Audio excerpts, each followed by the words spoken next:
Welcome to the Endless Honeymoon Podcast, another edition of our fateful and beautiful podcast. A new edition. A brand new edition, and an announcement to make. From here on out, we've had some restructuring at the podcast, and from here on out, I am going to be the host, and Natasha has agreed to be the co-host. And she just couldn't deal with the duties of day-to-day hosting.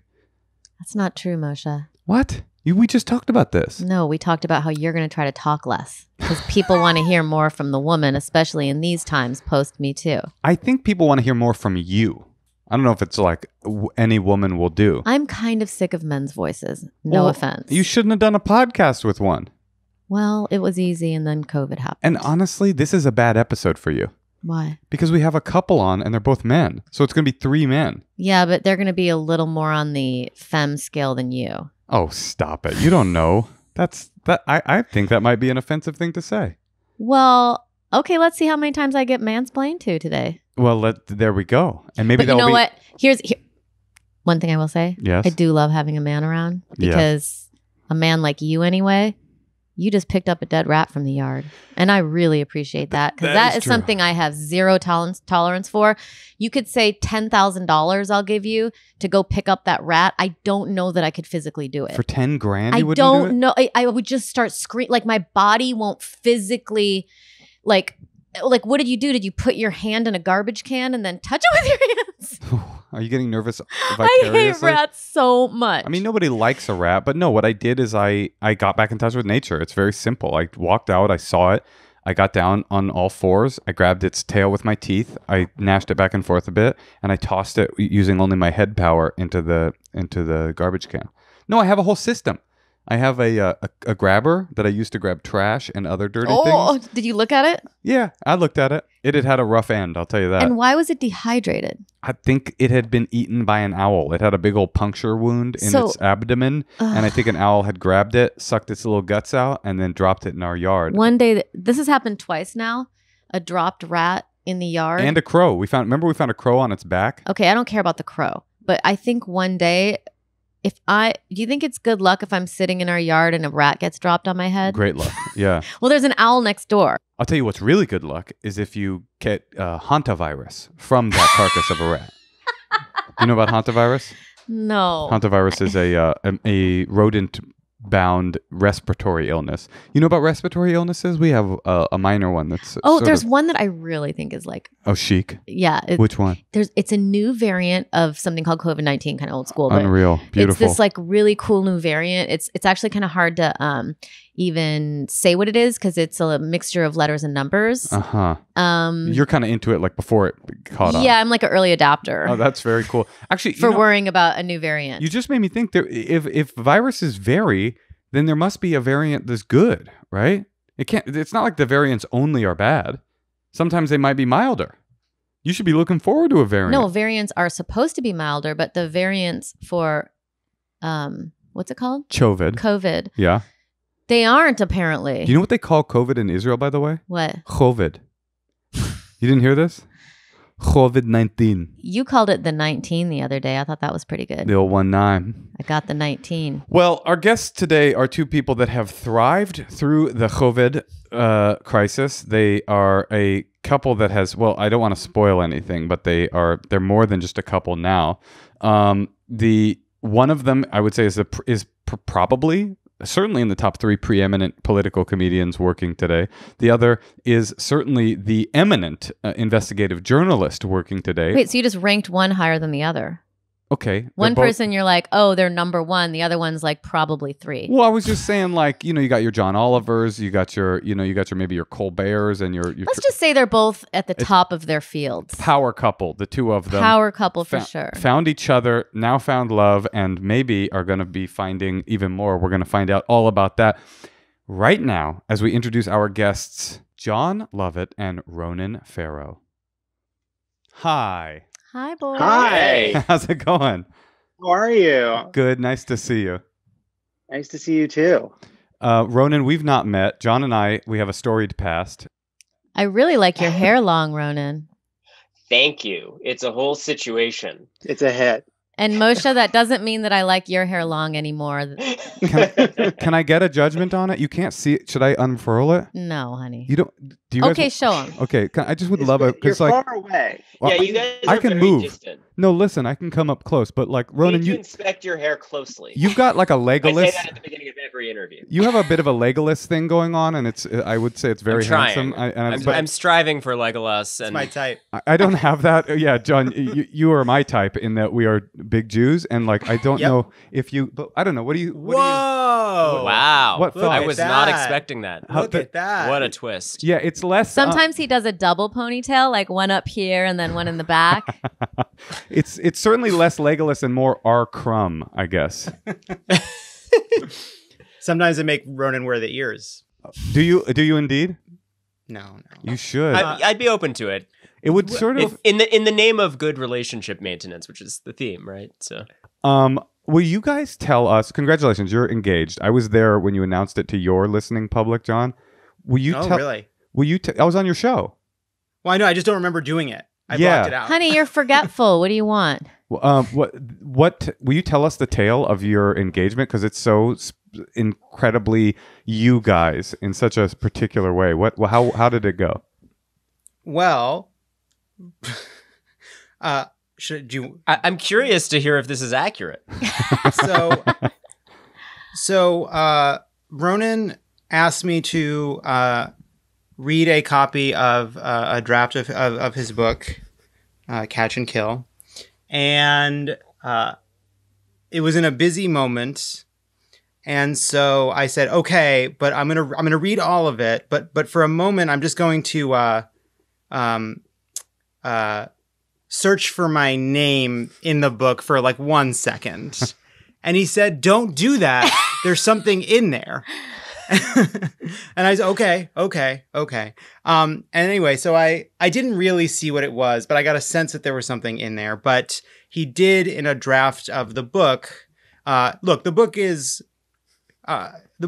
does talk about our relationship a bit more than I was totally comfortable with, to be honest. There was some real debate. There were many fights over how much the ups and downs of the relationship would be included in the book. Wait, so you're simultaneously having him do like notes and edits for you, but also you're like putting all of his dirty laundry out there in the thing he's helping you with? Oh yeah. It was fun. I didn't know we were on the record. Also, it was like, can you just look, obviously we fought. Can you just approve me including that? Any joke pitches would also be welcome, or notes. So it was sort of mostly, it was like an approval / pitch read. Also, I'm a journalist, so I will not take your notes. He wouldn't take. And also you're an investigative journalist, so it's like, John, you knew what you were getting into when you guys got together. Like, you were never going to not have everything immediately published. First piece of relationship advice: never date an investigative journalist. Yeah. And so I guess my view of it was, hey, if you just include the good parts, we seem great. And I didn't understand, what if the story of our relationship is that it was going really well and that continued and then we got engaged. Right, because I said my pitch to him was we should, the book is going to be very honest and vulnerable in a whole bunch of ways, and one of those ways will be there will be this wonderful arc of I was difficult during some hard times and the relationship, went through some struggles and then it comes back. And he said, or here's another pitch. I don't need a fucking arc. I don't want to be in an arc. No arc. It's just great all the way through. I will tell you But guys anyway. I would just tell you really quick. One of the reasons why I married Moshe is because when we first started dating, I was like, "Oh, do you mind if I say that on stage?" And he was like, "Oh, just so you know, you can always say anything. I do not care." And I was like, yes. And he meant it. I kind of like being like comedy cucked a little bit. Like there's something hot about being humiliated from the stage. I will say people love your role in the book. People come up to me and they're like, forget the rest of this stuff. Talk about Jonathan. Favorite part. A little bit of a it's a very serious book, and then there's like a shitty version of Seinfeld that wanders in every 30 or 40 pages. That is an accurate description of our relationship. Yes. I mean, listen, to be fair, if you only put the good parts of Harvey Weinstein in, it probably would have read like a really nice story too. What a producer. This guy There was made other movies. stuff, as it turns Okay, out. I have to see how this ends. Oh yeah, so there you are. You're not looking, but you're looking. And he in the book he said something like, at the end of this very hard period, I realized I've even trouble being this earnest for even a moment. At the end of this very hard period, I realized that I wanted to be with, the Jew forever. And Was that the actual nomenclature that you used? Just to be clear, that was not the text that I put in any draft. Goy meets Jew. And I wrote I accepted in Microsoft Word track changes. So embarrassing. There was actually a fact checker in the draft and like a copy editor and stuff by that point, and he hadn't read because I was being annoying and asking him to give notes. So there was this period where it was like I had, and then I left a question in the draft, marry me, basically something like that. And there was sort of highlights from the fact checker and the copy editor saying like, is this TK gonna stay in here or? It felt editorial, right? It felt literally editorial about your life. Yeah. That was a weird thing I did. That is so romantic. I would love that. Like I would never want something public. Like that would be so embarrassing to me. But that sort of private, unique, I don't know. I think I described it on your podcast, Jon, as the most bookish love story of all time. Yes. Literally, truly in a book. It was very sweet. It was very He's sweet. sending off the edges a little because he did, in fact, go through and just Control F for his name and miss it entirely. I'm not. And I was like, well, what did you think of the question? He's like, question? What question? I've got some notes on these other parts. Do you have to put this in? I mean, you could have just posted a Tumblr, because he's clearly, Jon, you probably also have a Google alert on your name. You could have just asked him on the internet at large, and you would have found that as well. Do you really have a Google alert on your name? How does your sanity survive? I'm not as famous as you. All right.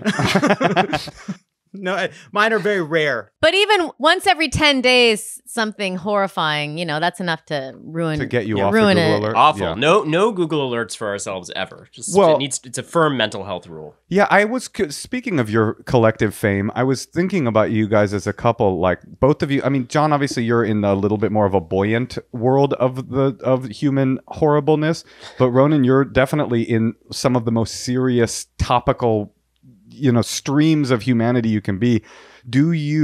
How do you guys find, and Jon, it's been like all horrifying all the time for the last 4 years. How do the two of you find respite and levity in your own like personal life when you're not a journalist and you're not a political commentator, comedian? Like, where do you find your lightness? I mean, I think I bring too much of it home. Like, I'm kind of on all the time. There's like calls at all hours. It's like, horrors could pop up at any time. I think that, I feel like we do different things for each other. And like, for me, at the end of a day that was stressful, I like to just think about anything else. I don't need to process it. I just want to get away from the stress by forgetting it. And I don't want to, it actually frustrates Ronan. He'll say, how was your day? And my day was fine. I don't need to talk about it. How was your day? And I think Ronan, a classic example of somebody who had a fine day. I don't want to talk about it at all. It's been really good. Well, but Ronan will want to talk through things. And I actually like that. Like I like not thinking about the things that were bugging me in what I was working on by thinking through his talking through what he's been dealing with. Sure. And also just like, I follow politics. We all see politics. Like Ronan has fascinating conversations. Like, hey, I got this tip about this thing that happened between, on this, like, and look, I know that, and not just ugly things, but truly like interesting drama behind the scenes all over the place. He gets interesting stories. I really like hearing about that and like talking through it. And so I think we end up decompressing sometimes by kind of thinking through the crazy shit going on for Ronan, and that's like good for both of us. And then after that, we play video games till 3 a.m. That was the nicest way of saying that I take up a ton of space and I'm very annoying. I do feel like Moshe wishes that I could play video games with him because it's definitely something that is his escape. Yeah. Could you not come around to video games? Hell no. Philosophically, I see you're not aware. aesthetically. I see you're not familiar with the works of the collected works of Natasha Leggero. No, this is. I'll walk into his office and he has the Oculus on with his underwear and he's just like sweating. And yesterday you were We love the Oculus. It's my work. But It's my gym. we haven't gone to the underwear Oculus place yet. That's confident. I mean, Moshe went straight there. The second he got it, he was in his underwear, just like in, just. And do you talk to people on it? Because I heard you yesterday, and I'm like, yes, honey, yes, yes. And then I walk in, and you're just in your underwear, don't hear what's happening. I might have been talking myself up to fighting the next opponent in Creed that I needed to take down. I mean, that was. Have you done Beat Saber? Have you done Beat Saber on that? It's the best. It's so fun. I tried it. That was pretty cool. It is fun. But here's a question I have. Is there something about Beat Saber that creates an uncontrollable impulse to need to show somebody else in your life what you're doing? No, because I live with her. I'll only be shamed. There's nothing positive that can come from it. I should call you guys. When he started playing Beat Saber, we would watch YouTube videos of experts playing Beat Saber because we're very cool people. I got into it. And this is what we do with our I time. am about to get into it based on this right. Well, conversation. and he said, oh, this is so ridiculous. They're all doing these like lightsaber flourishes with their controllers, and then 5 minutes later he's doing exactly that. It was the saddest looking thing you've ever seen. It's very sad. The saddest looking thing. It is. I can confirm that. When comedians flourish, I wanted to also ask you. We were about what we were just talking about being on all the time. Ronan, are you? Does the seriousness? I guess I never talk to people whose lives are serious because I'm only always talking to comedians, although you're very funny. Does the seriousness weigh on you, or do you compartmentalize emotionally? Are you able to just be like, I'm in the world, or do you get disturbed by the things that you are by nature having to discover? Both of you. I'm going to be such a downer in this conversation. I totally am ineffective at compartmentalizing, and it definitely seeps out and is sort of like ugly and traumatic sometimes. But Jon is right that a lot of my reporting is not, that particular depth of horror and trauma, and it's just sort of like interesting secrets. No, you've become the preeminent investigative journalist of our time. I mean, how does that sit on your? How do you like that, Legolas? Thank you. That's a lot to live up to. I try. I keep trying, and it is kind of an around the clock job, and I'm not good enough at setting boundaries. So he has to put up with it a lot. I think what I didn't understand about it. I remember there was some when Ronan was competing. There's been moments when Ronan has been competing with other journalists for stories. And especially before he became known for being an investigative journalist, we'd hear, tell of a reporter telling some source. You would say like, I don't know why you would talk to him, right? There'd be some like little bit of, competitive drive. And what I've come to see is that I think Ronan, he's very good at getting people to talk to him. But one of the things he does is that he is the most relentless person I've ever seen. And so if he's on the phone with a source who is talking it's 7 p.m. and that source wants to talk till midnight, he will not move. He will not say this has to wait. He will continue until that source is done in the off chance that an hour forward, there's an interesting tidbit that might be useful. And so like that relentlessness, I think one thing that's been very good for us, both of us, is that we both kind of have said, you know what? Our careers are really important to us. We really care about them. And so like, if there are things we will have an argument that's like, I can't believe you did it. Like, you didn't finish, you said you were going to get dinner or whatever small things you can argue about. But like, I don't think we ever really argue like, how could you put work first? Like, no, this isn't like, we both understand if you miss dinner, if you want to go work on that, like, I respect that. This is a time when your career is really important and I want you to do the best and you want me to do the best I can do. So we will never give each other grief for missing something to get some work done. And I think that's been good for us. Isn't he great? He is great. This is the best. Patience of a saint. I'm surprised that none of the tension between us has yet come out. Give it time. There's subtext. We can minutes. We can feel it kind of emanating. No, but how beautiful that you found each other. I mean, how many people are in relationships like that where one person feels how you guys feel, Right. collectively, and then it's like constant, people constantly feeling neglected and not heard, and their needs aren't being met. But I think that's really cool. And And maybe it'll grow and change in some way together in 10 years, or maybe it won't, or maybe you'll decide to have a kid, or who knows, you know? Oh, yeah. And kid maybe would be a definite curveball. Can't miss dinner for 5-hour source calls. And I also as a kid. feel neglected in you can, though. 100 You ways. just have to, yeah. Oh, yeah, you do feel neglect. Oh, great. Just not about that particular I'm sorry. sliver. I am desperately neglected, and we're in a we're not. Yeah, he is seething at all times. It is very funny that if you guys had a kid, that you raise that child with the ethic that career is really important to your parents. Like that's what's the just most important thing in this happiness. family. Right. When you're on your deathbed, you're gonna say, "I wish I spent more time at the office." Yes, that's right. Do you guys ever do these and just like stumble into a relationship that is clearly on the verge of collapse? Oh, that's a great question. Have we ever had, usually the guests that we'll have on, like you guys, it's like, well, we kind of know them and we know that there's good juju, but sometimes our callers, it's like they call with one question and then the answer is like, oh, and it's always Natasha answering, saying, oh, divorce, break up, like for sure.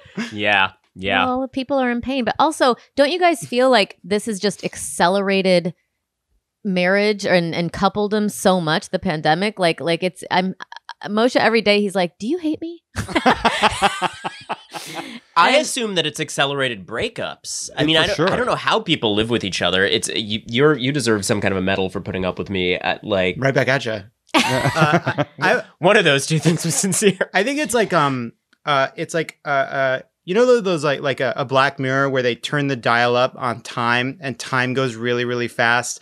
I feel like this pandemic was like a dial twist. And so like I definitely know, I think one thing that was hard, especially at the beginning, is like I definitely know of a number of couples that broke up, and rarely is it a really surprise. Like, but there were couples that ended in surprise because one member of the couple looked at the period of unwinding that would normally come and said, I can't even do that. I cannot do this for one more month. I am out before we're locked down. And then I also think there are couples they were like, you know what?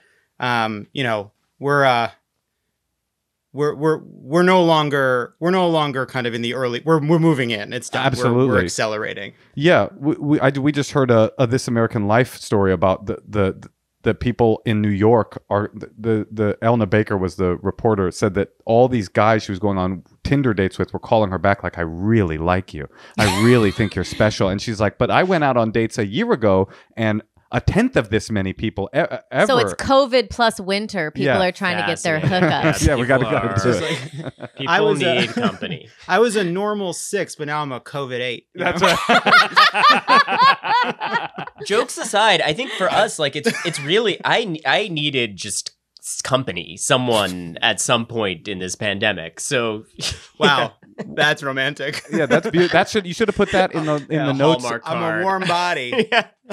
Honestly, if you got a pulse, hold on to that person until the end of the pandemic. I think that's right. They say the true test to your relationship is to like go to Europe together or to go on vacation together. Well, we've all been on vacation for a year now. So if you're solid, you're like really solid. Would not call this a vacation, Moshe. Yeah, it's not a good vacation.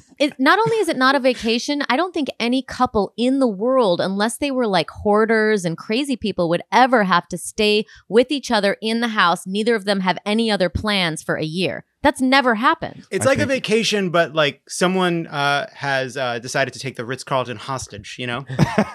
And then we're all...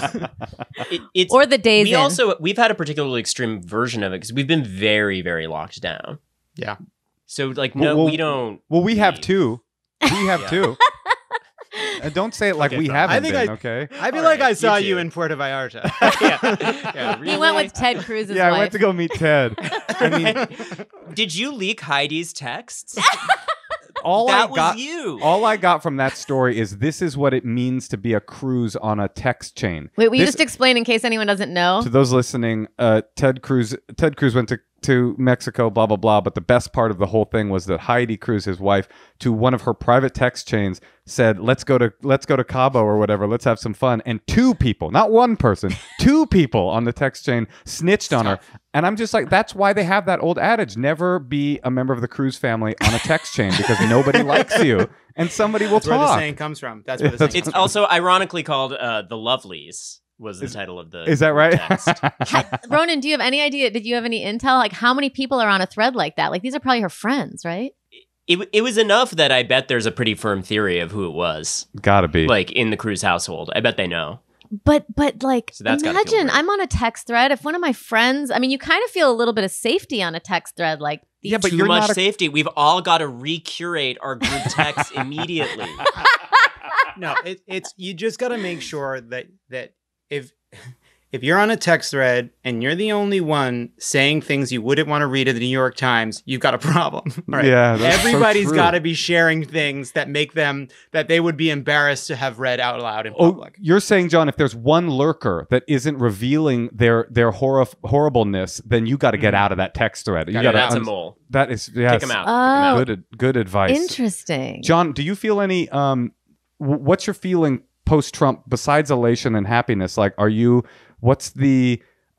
excited about what Pod Save America and Love It or Leave It will look like? Are you Must be so curious? relieved to not have to talk about him every day. Is it a relief? Is there any kind of like, damn it?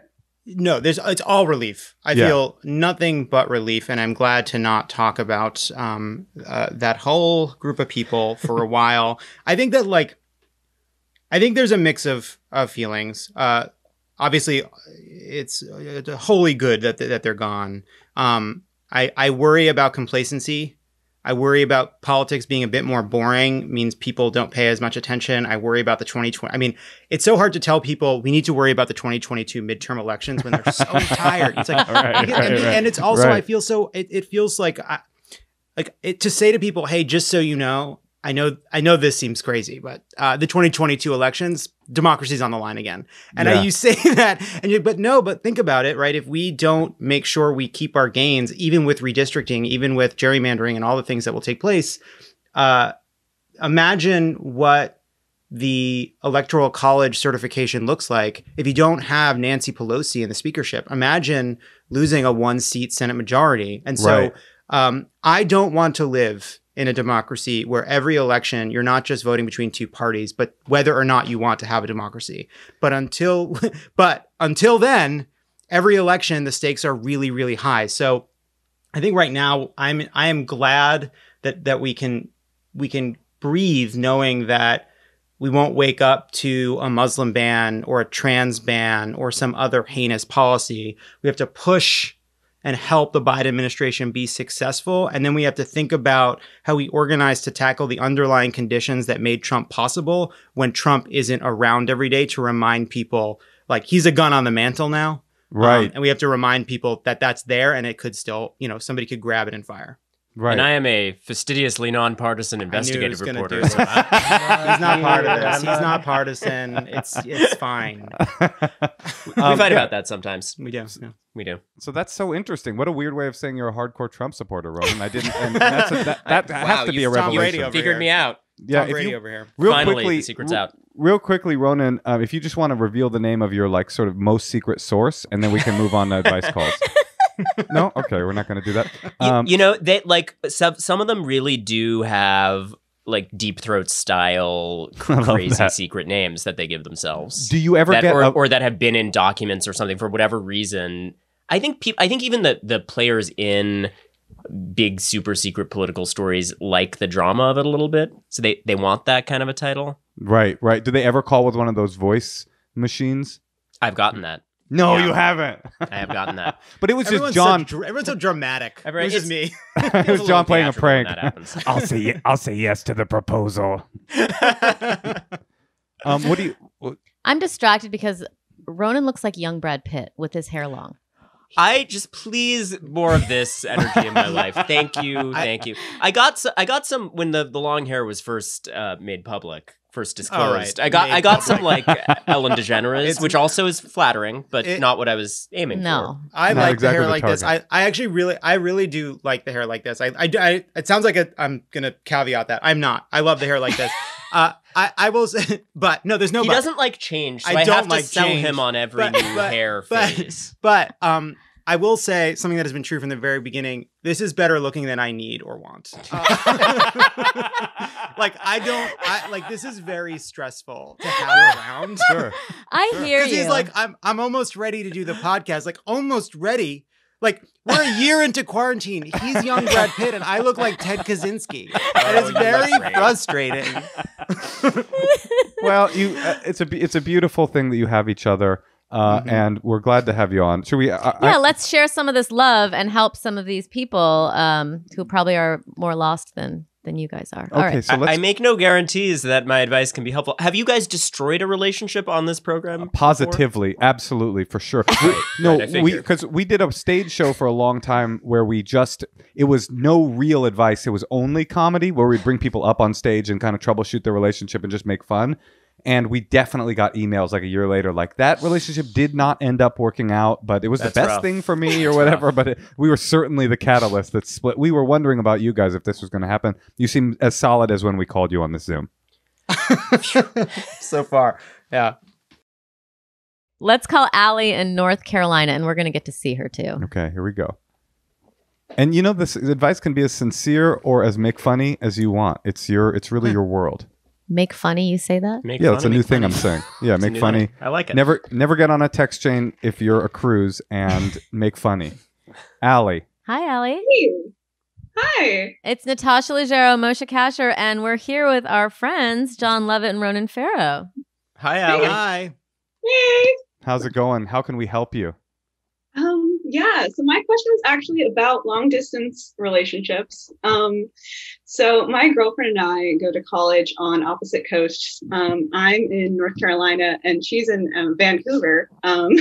We met in high school, but then we went to school in totally different places. And we normally travel to see each other over breaks. I was supposed to go up last summer and she normally comes home for Christmas, but because of the pandemic, we've been separated kind of indefinitely. So, I mean, we're pretty used to it at this point, but it still really sucks. So, especially Ronan and Jon, I know you guys were long distance, before the pandemic. I was wondering if you had any tips for making it suck less. What do we do long distance? That's a tough situation. That's been tough for us at times, but it is surmountable. This may not apply if you, like Natasha, are video game averse, but we play a lot of very violent video games long distance. Just blood and guts and murdering monsters together. Yeah, because we could Bloodborne, Dark Souls, Diablo 3. I recommend all of these as those are truly the most bloody, most violent you can go. They're pretty violent. I think that what we like to those are cooperative games, and it's great you can be on the phone for hours while doing this cooperative thing together, and it's it feels nice to be doing an activity together while across the country. It sort of it creates a little bit of an illusion. First of all, you think you're gonna make it with this person? You're in? Yeah, we're gonna make it. Because if you're long distance, if you're gonna be long distance from someone you met in high school through college and then break up right when you're in the same city, that means you fucked up college. So I'm just checking. Okay. So we're good. We've got 1 year left, and we've been strong through all this, so I think we're good. Because my one thing that I have come to learn, it's actually been applicable during the pandemic, because I think we're all kind of in a long distance relationship with society, which is that distance is rarely the proximate cause of a problem, but it's always a cause. And so when there's tension or when there's an issue or when there's some reason you're not getting along or you don't feel connected, it will be about something that person said. It will be about something they did or didn't do. It will seem like it's endemic to the relationship, but don't forget that the distance doesn't announce itself as the cause of the problem, but it really is. And I think I think really some of the hardest times for us came when we really were apart for longer than we should have been and weren't, I think, being generous enough when we were talking to recognize that was causing problems. We just fight more when we're apart. We just fight more. We just fight more. And so sincerely giving reminding each other to be generous and to not escalate, because a lot of the pressure relief valves of being a couple aren't there, in the same way that I think working has been harder, keeping in touch with people we love during this pandemic has been harder, because all the things we do, the grease on the gears is not available. So that would be my sincere advice. It's funny because mine is almost the opposite of Ronan's, which is I would start. Don't play video games. I would start writing letters to each other Yeah, that's really sweet. because That I've is done that. classier. I've done that You before, and you can. I mean, it doesn't have to happen all the time, but it's just like one other avenue to get excited about when you come check the mailbox, because that's what it is, right? You want to have more romantic feelings and more excitement. How do you generate that? No, but I think actually all three of you are saying something that feels like I know you hate these, Jon, but an arc of how you keep something going, which is, you're speaking to romance. Ronan's suggestion of video games is speaking to what sounds like intimacy, and Jon is speaking to the emotional health of a relationship, which is kind of like the whole package of what a relationship is, like romance in the letter, being aware of what the problem actually is and not allowing it to overwhelm you by not being conscious of the problems that will come up inherently in a long distance relationship, and then spending time together. Like when you were saying that, Ronan, I was thinking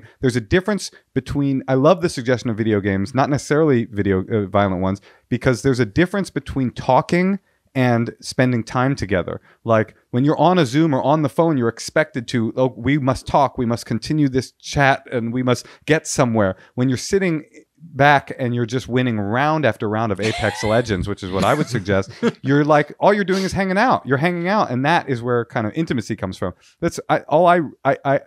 Your wisdom, all three of your wisdom was resonant to me. I have nothing to add personally because my only relationship with long distance relationships is that I had like 25 of them in order to stay out of having a real relationship. I feel like you get one long distance relationship is a beautiful love story. 2+ is a pathology, and that's what I had. So I got nothing more. And couldn't you guys a couple of them were prisoners. I'm sorry. Very long. Couldn't That's you a guys real also thing. do like a Zoom dinner or something, or like just do like a special evening kind of thing? We did that on Valentine's Day, and it was really nice. That's nice. You could also watch a movie together, start it at the same time, and then have a discussion about it afterwards. Yeah, these are all good. And also, we've been talking a lot about famous sayings. Never get on text thread when you're a cruise. I don't remember what the second one was, but I know that the third funnyism or whatever it was. The third one is a classic, is if you have an option, move to Canada every time. So you should be heading in that direction. Okay. Was that helpful? Yeah, that was great. Oh, and one practical suggestion that occurs to me for the dinners is I planned a dinner where like there's services now where you can get place settings and a whole nice thing that comes in a box. And you can and do it that. could come to each of you. Right. You could each get a box of stuff. Yeah, that's really cool. I didn't know about that. Yeah, There you go. eventizing things. Eventizing. Yeah. That's a word we're using Ooh, I now. like that. Simultaneously beautiful and horrifyingly disturbing business venture, isn't it? It's Yeah. like, I mean, the implications of it are maybe not great, but they work for me. yeah, it sounds Gestures. nice. The point is gestures. Yeah. Find excuses to eventize. Did you say the point is jesters? Gestures. That's who you Gestures. That's who you're marrying. Yeah. Gestures. I'm a Yeah, clown. just gestures and Yeah. and gestures. Moshe, good point. I'm a clown. We're all clowns, all of us except for Alexandra and you, Ronan. So okay, here we go. Thank you very much for calling in, and we hope it was helpful. Thank you so much. Thank you. Nice meeting you. You too. Bye. I guess she knew that you guys were going to be on the call because I was wondering why she was very nonchalant, and then she's Very like, chill. now I know the two of you have this specific history. She wanted a better booking. Let's be real. Allie was holding out for actual No. Brad Pitt. I think she was trying to keep it cool. I think that's what it was. I think this was specifically for you guys because she knew that you had that experience somehow. She was very lovely, and I'm bullish about the relationship. That seems. She was, she it seems- will work. It will happen. But the two, honestly, the three of you all gave just such great advice. I think that. I will say a version of a long distance relationship would be my ideal. Oh, fuck you. Well, this is the other thing.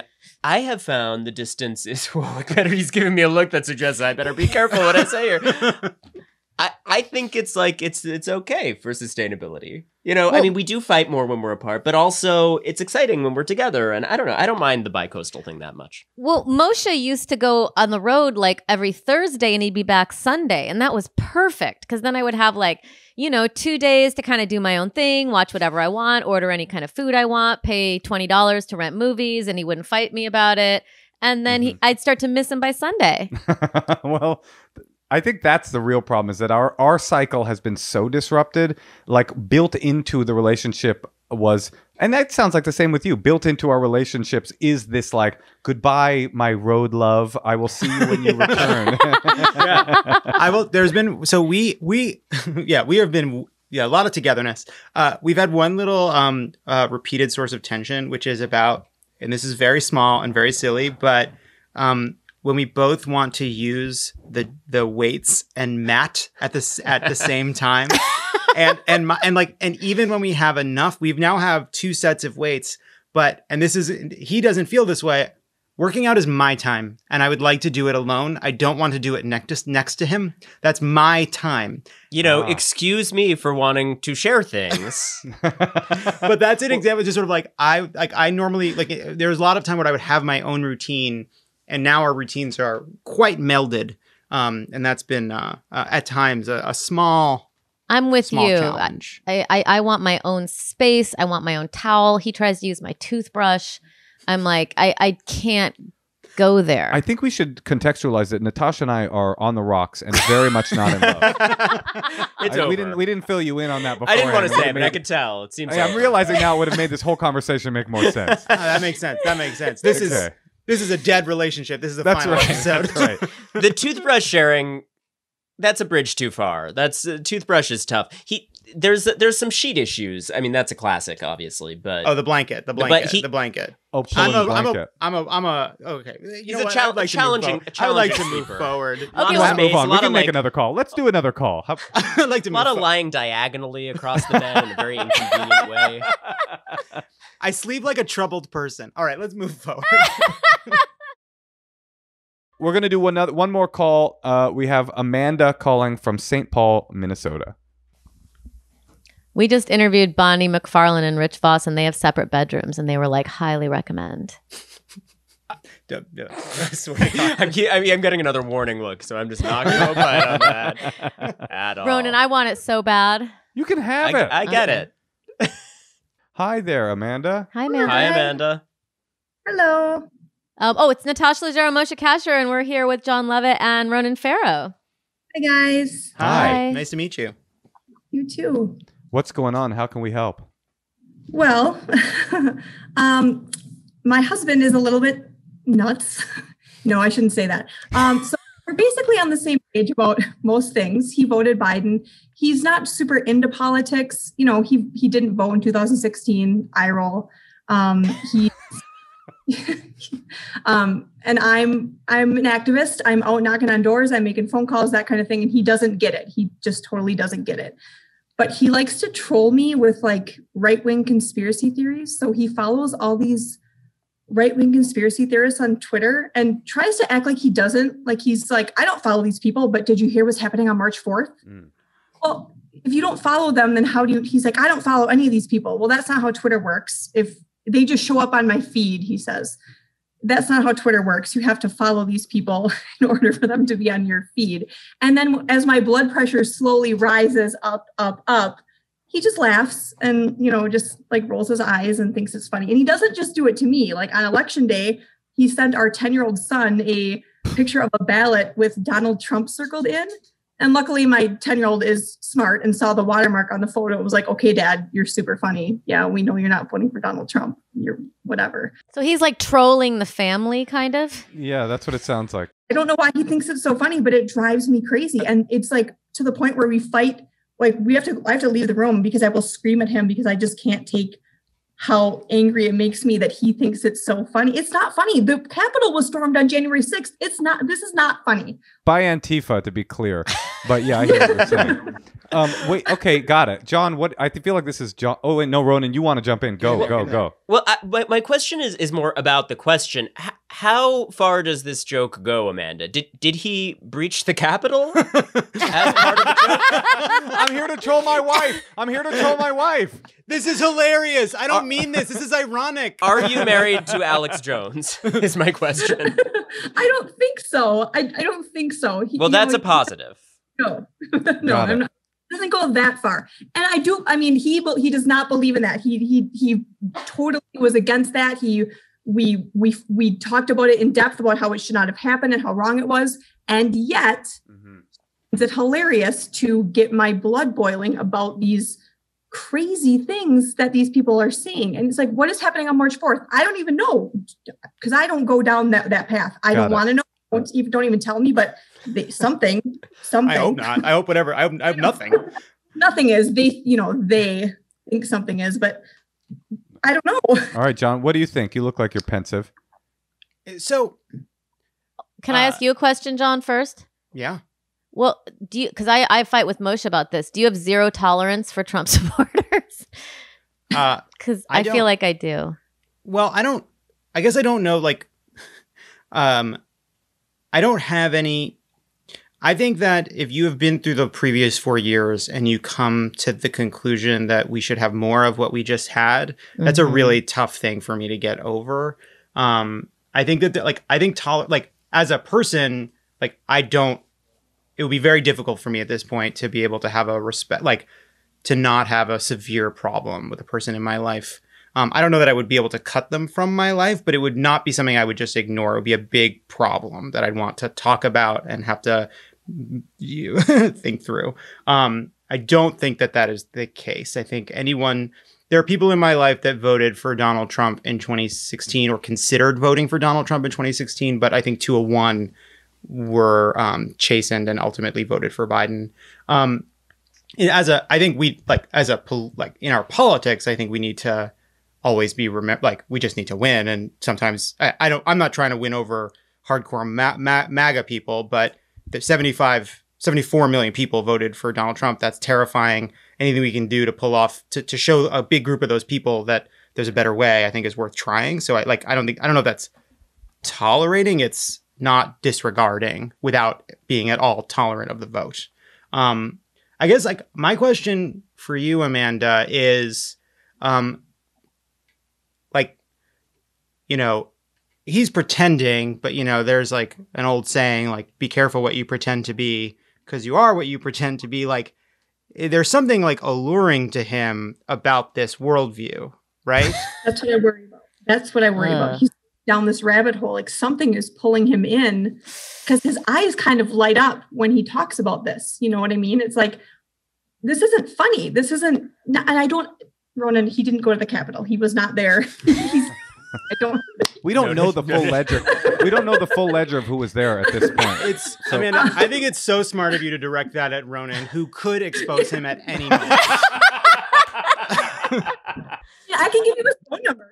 He might open up to you. I can give you his phone number if you want. Yeah, well, it's interesting that you talk about this, that I have actually, in my reporting, talked to a lot of people who really did go down a rabbit hole and become radicalized online. It's a real phenomenon. It's not unique to this moment. It's what you see at various moments in history around various extremist movements. It's not that distant from what you see with, ISIS recruits, which happen to people, from the comfort of their homes all around the world.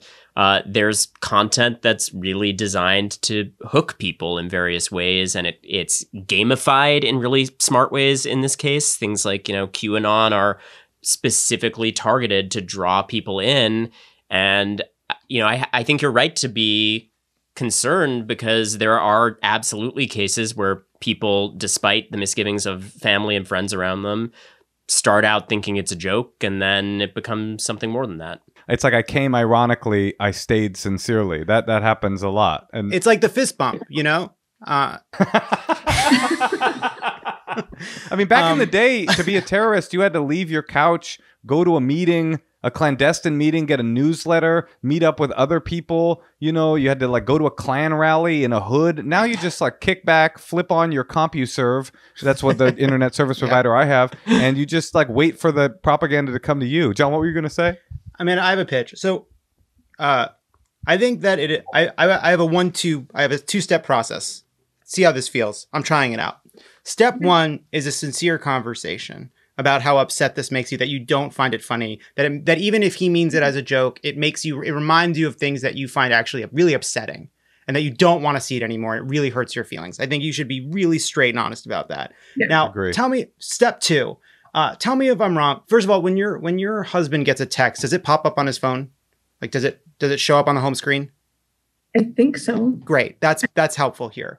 I just judging by what you're saying, like I don't think he's the kind of person that like would like to have hardcore gay pornography popping up on his phone at random moments. And I think you need to have a carrot and stick. I think the carrot is an honest and decent conversation between two people who love each other before your husband goes down a bad road. I think the second step is if he's going to send you this shit, every single time you reply with a gif of completely, ultimately harmless, beautiful, hardcore gay pornography. I love it. Wow. I love it. And the weirder the better. Like let's say like Great advice. let's say like a Legolas figure just fucking Jerry Seinfeld. You know what I mean? Well, we've just gotten a little window into your fantasies. He's directing that. That No, I did not need. He's coming. You know, you don't understand. Or maybe I did, actually. Thank you for having me on. He's coming at us. Don't you understand what he's doing, Ronan? He's coming at us. Amanda, does he tease you about other stuff too? Is it your dynamic? Not really.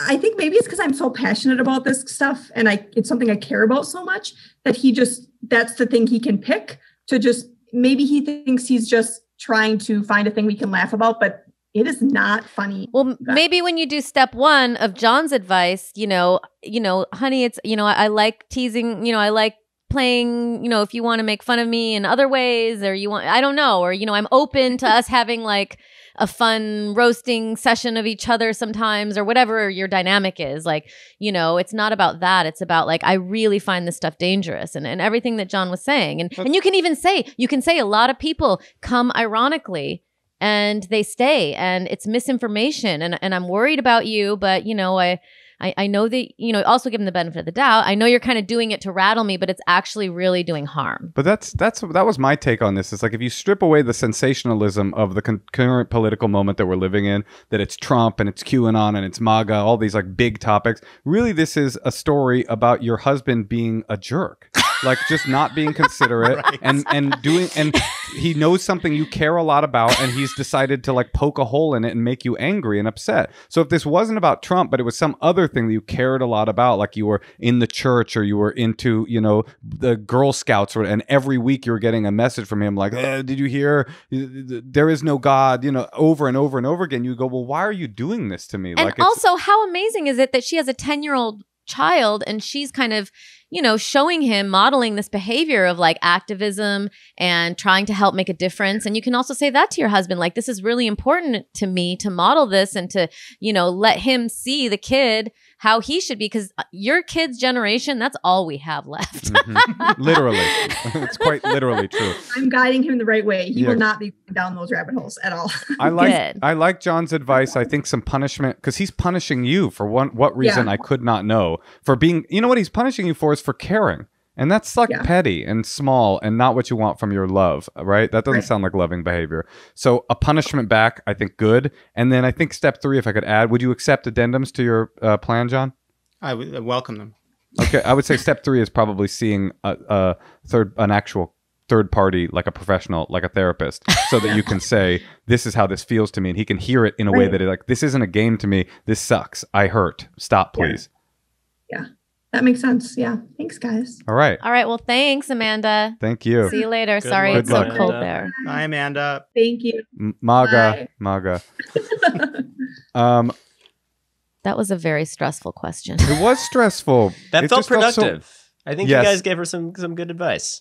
I honestly think, Jon, your 2-step thing was good. It was like you start as an adult and then you pivot to like, okay, well, you want to play? Let's play. All his 2-step plans have step 2, gay porn. It's a lot of my that works. It's a lot of my step 2s. A lot of my step 2s. Yeah. It's a well I go back to.